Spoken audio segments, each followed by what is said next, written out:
Oh, umpisa na tayo. Sige po, Kuya Eric! Okay.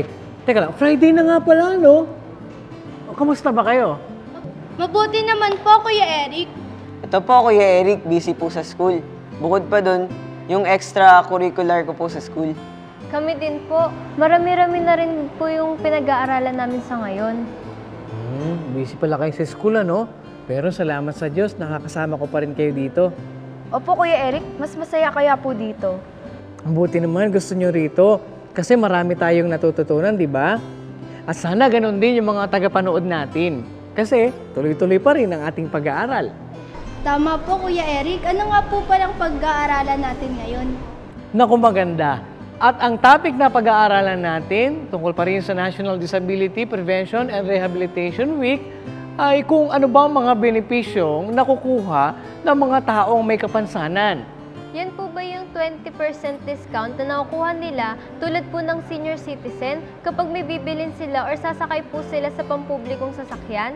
Oo, yan ang ilan sa mga benepisyong nakukuha ng mga taong may kapansanan. Pero hindi naman lahat nakukuha yung kanilang mga benepisyo o natatanggap eh. Maaari kasing hindi nila ito alam o ang iba naman ay napagkakaitan. Kaya dapat alam nila ang kanilang karapatan. Nakikita niyo ba yung mga signs o drawing ng isang taong nakaupo sa wheelchair? Opo, lagi ko po yun nakikita sa jeep or bus. Ibig sabihin nun, sila nga ang dapat na nakaupo doon. Yung upuan sa unahan ng bus, ang dapat na nakaupo doon, yung mga matatanda, disabled, at yung mga buntis. Minsan, hindi na nga sila nakakaupo doon dahil may iba nang nakaupo na hindi naman para sa kanila. Sa pila din, dapat sila ang paunahin. Very good. Tama yan. Alam nyo, mabuti ang pagtulong sa kapwa natin eh. At dapat marunong tayong maawa, lalo na doon sa mga may kapansanan, tulad ng Diyos na mayaman sa awa. Basahin natin ang nakasulat sa Aklat ng Efeso sa 2 at 4. Ngunit ang Diyos, palibhasa'y mayaman sa awa dahil sa kanyang malaking pag-ibig na kanyang iniibig sa atin. Nakita niyo na mga bata, kung marunong tayong maawa sa tao, nagpapakita ito ng pag-ibig. At yan ang ating verse of the day.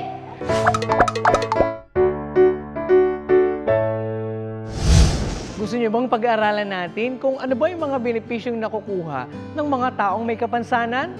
Oo, Kuya Eric. Okay, sige. Dahil sa araw na ito, mas marami pang tungkol dito ang ating pag-aaralan at aalamin. Yan ay sa pagbabalik ng KNC Show!